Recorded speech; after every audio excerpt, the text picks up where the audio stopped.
Every few years on our program, we like to talk about the proper way to select and plant trees in our landscape.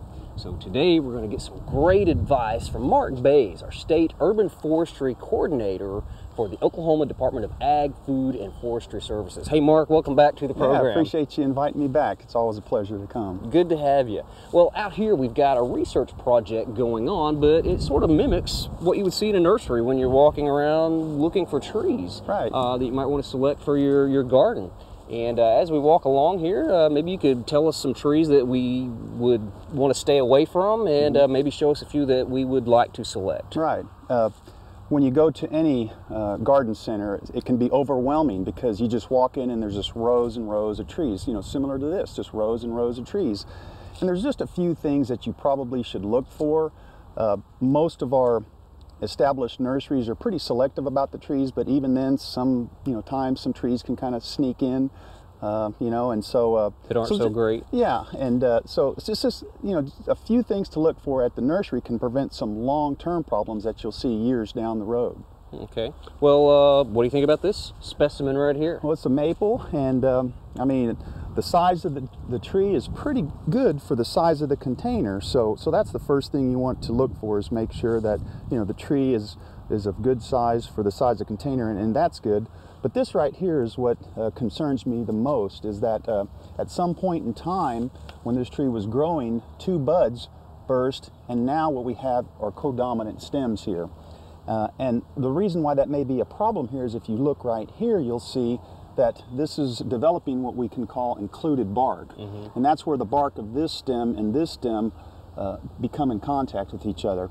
And the reason why that's a problem is as these grow in diameter, they'll start compacting against each other, and then they can eventually split apart. So these codominant stems are something that I would definitely shy away from. Something to stay away from. Okay, they can grow together and push each other apart. Because as they grow in diameter, they'll start pushing each other apart, and then they'll just split apart down the road. Okay. Well, what about this specimen, Mark? Got a little bit of a crooked trunk there. Yeah, it's a little bit of a sweep, not too bad. It has a nice top, good color.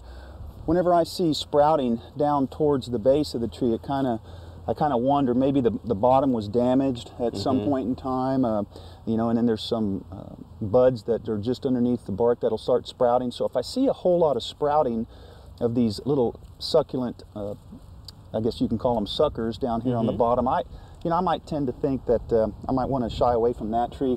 It's not something that's real severe or traumatic for the tree, but a lot of times a tree in a landscape, if you look at that, that's actually a sign of the tree going into some kind of a stress. So it may or may not be the situation in a nursery type situation, but it would be something that I'd just walk by. Okay, not ideal. Right. Okay, well right up here, this one looks like we've got some of those suckers high up here on the trunk, but what about the base, Mark? What do we got going on here? Sometimes these suckers up towards the middle part of the tree aren't really necessarily that bad. It's the ones that are down on the bottom that I'm more concerned about. Okay. These secondary branches right here, while the tree is young, are actually okay to have. They'll eventually be pruned off.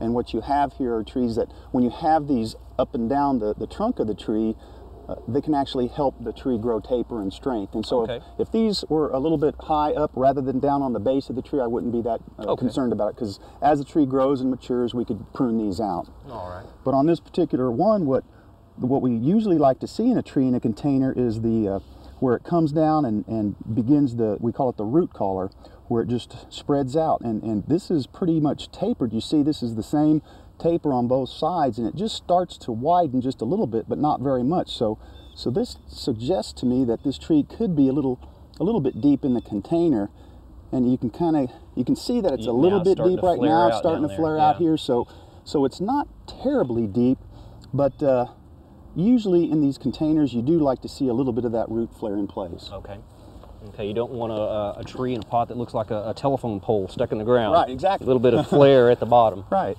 Okay, and then right down here we've got an interesting thing going on at the base of this tree. Well, I've heard of bonsai tops, but not really bonsai root systems. That's kind of like that kind of looks like what that's going on here. This I would just walk right by this tree, absolutely, because what you have here is you have almost the same diameter root, single root that's growing down in here. So you know, that's just not good root structure. What you prefer to see is more of a fibrous system, smaller roots growing out, out from the trunk of the tree, equal size and shape and everything. And so what this has is that's just too much on this. And then over here on this other side, you can kind of, I mean, look at this root. That's just not a natural root. Gnarled, yeah, a little bit. Got a crook in the stem. This maybe lets us know that this was probably kept in a pot too long at one time in its life. Yeah, a lot of times that's what will happen is you'll develop these larger roots, somewhat girdling, and I have a good example that we can show you here in just a little bit of what could happen in that situation. In this situation. Okay, so what are we looking for, Mark, when we go shopping for those trees? We found a good one. All right. You know, this is a nicely shaped tree. It's real symmetrical. It has nice taper, a little bit wider down on the bottom. Nice straight trunk to it. You can look down here on the base where you can see it has the flare down on the bottom. It's not too deep. The root flare is right here, and it's kind of growing out, and so that has good form there. It's the right size tree for this size container. It's not overbound. It's probably does not have any girdling roots down in here. As you look up and see the top part of the tree, you can kind of get a sense that healthy branching. It's very symmetrical. It's thick, it's lush, the leaves have really nice color for them, and so, you know, this is a tree that I would say I'd want to take home with me. You know, it's one, if you pick the perfect specimen in the landscape before you take it home and plant it, you'll have the fewest amount of problems in the long term. So, so pick the best possible tree you can. All right. Start out with a great tree for good results. Right. Let's go talk about planting.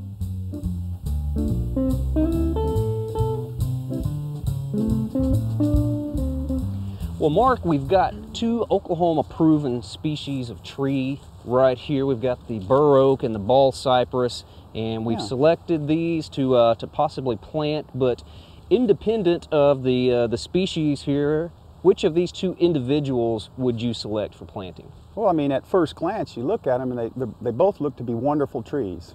You know, nice straight form to them, good rich color.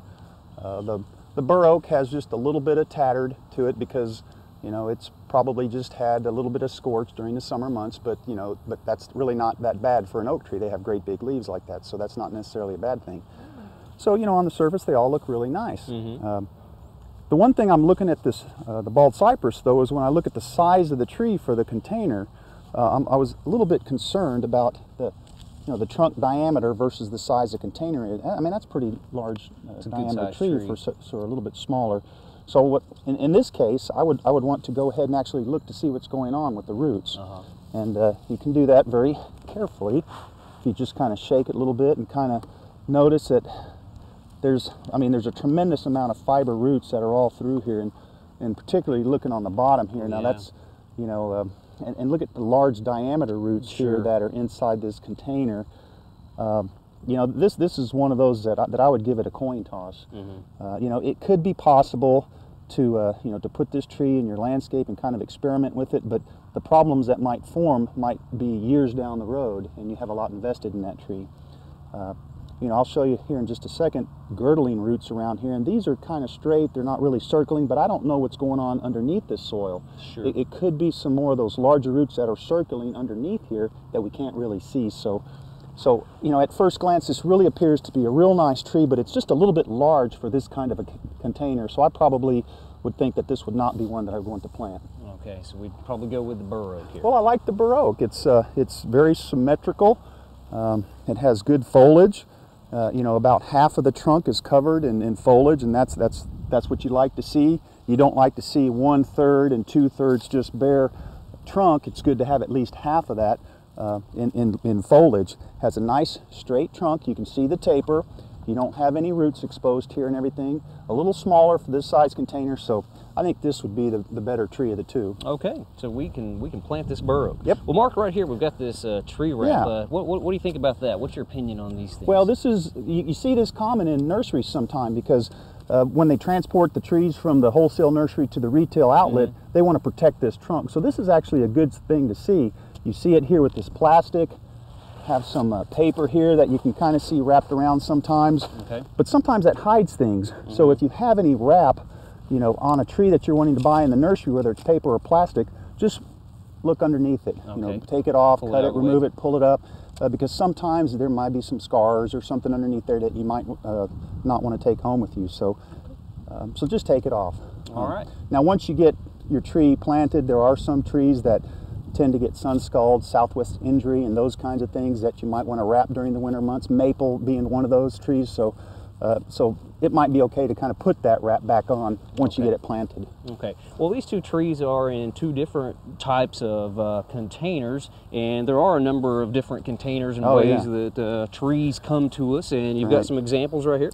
Yeah, there's a lot of different ways. Here's some container like just what we saw.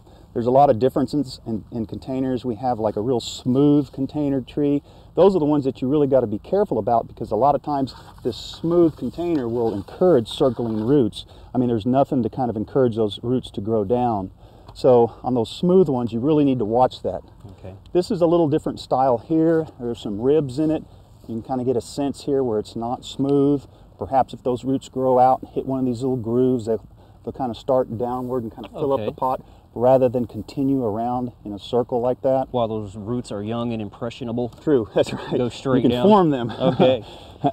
Here's another one that is a different way to kind of encourage the roots to grow down.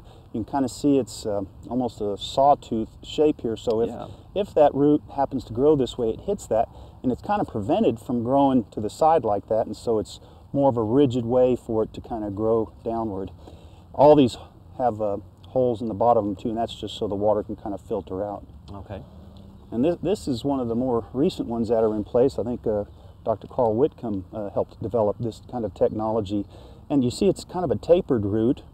There's all these different V-shapes with little holes in it. Yeah. And what this encourages, encourages a very fibrous root system, and that's a real healthy root system to have.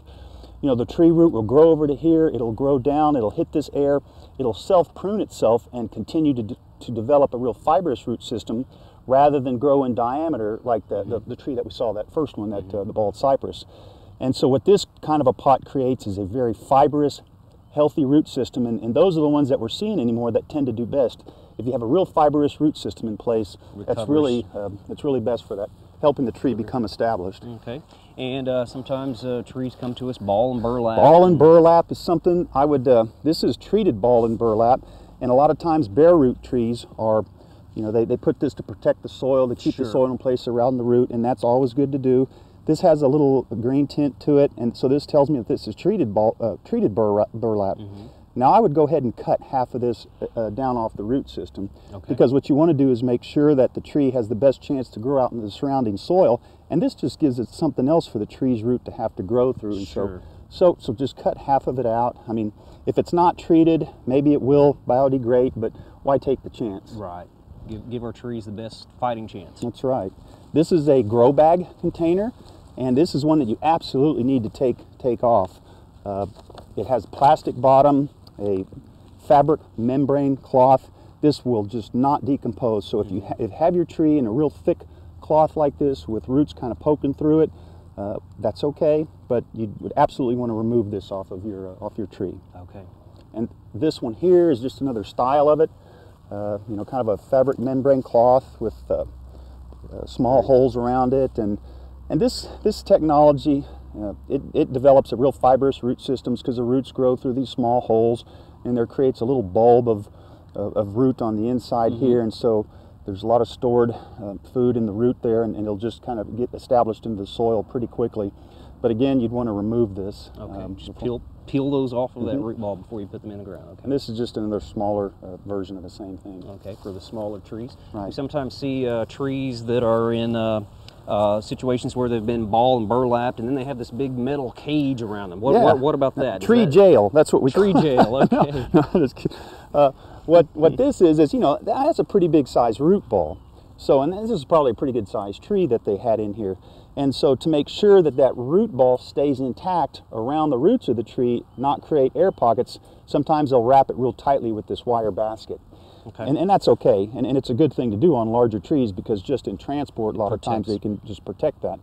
I would absolutely at least cut half of this wire basket. If you go ahead and put it in the hole, make your hole large enough to where you can cut half of this wire basket, because in the long term, your root can grow through this hole and actually constrict that root later on down the road. Sure.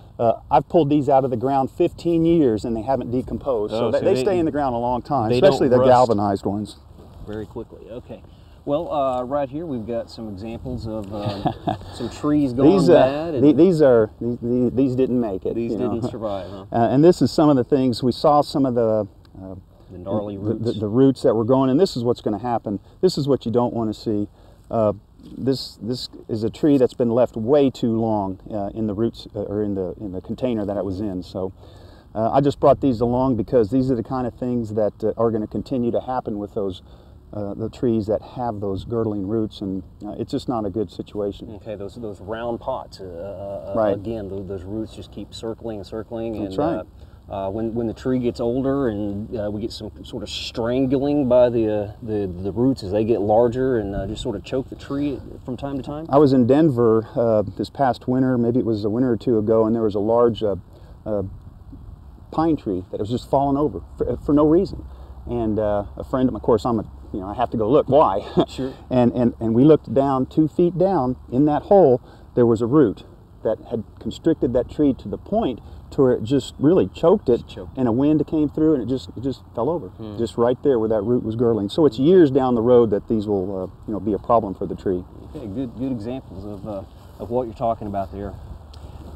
When it comes to staking trees after they're planted, there's some things that we need to think about as well.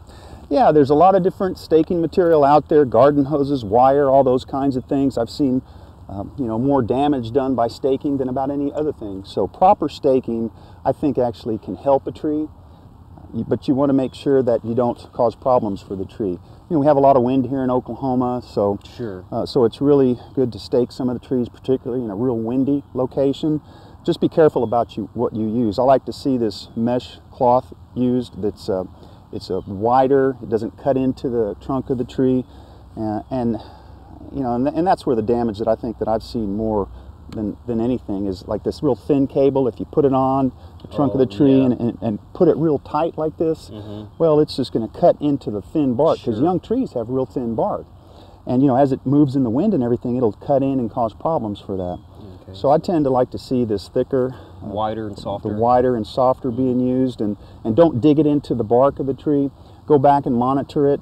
What you're really trying to do is make sure, the reason why you stake a tree is to help the roots get established. You just don't want it wobbling around in the wind and busting off those tiny roots that are newly developing into the soil.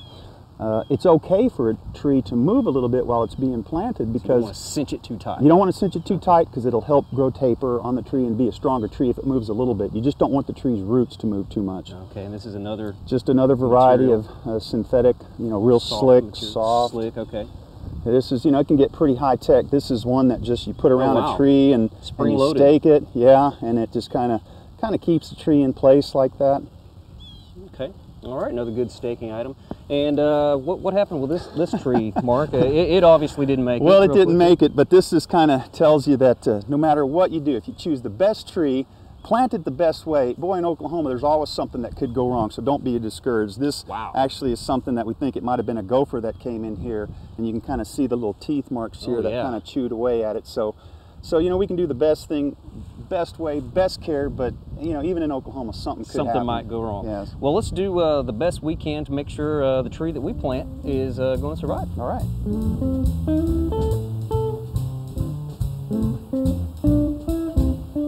Well, we've got our bur oak here. We're getting ready to plant it. We've got a hole dug, and we didn't just dig a small hole big enough to just barely get the plant into the ground. We've got a large hole here. And Mark, why are we using this type of a hole for this tree? Well, it's a little bit more than green side up, dig a hole, put it in, and green side up, water and mulch, and walk down the road, and everything's good. What we're trying to do is create the best environment for this tree to become established into its new home. The best way to do that is to soften the soil around where that tree is being planted. It's just like when you do gardening or something like that. Before you put the seeds in the garden, you'll till it up and kind of break it up.